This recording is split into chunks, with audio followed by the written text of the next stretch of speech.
চলে যাব এখান থেকে, কেউ থাকবে না। যিনি থাকার উনিই যখন থাকেন নাই, কারো কাছে মালাকুল মউত অনুমতি নিয়ে আসে নাই, আসবে না।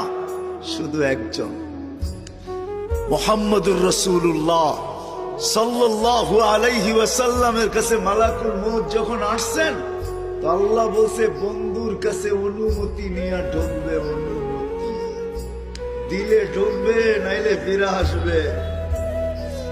বন্ধু আমার, খবর তার অনুমতি ছাড়া যায় গর্জায় ঢুকা যাবে না। আমাদের কারো কাছে অনুমতি নিয়ে আসবে না, ওনার কাছে অনুমতি নিয়ে গেছেন। তারপরও বলছে শোনো, ঢুকার অনুমতি দিলেই কিন্তু হাত রাইখা দিবা না, আবার অনুমতি নিবা, রাখবা কি রাখবা না।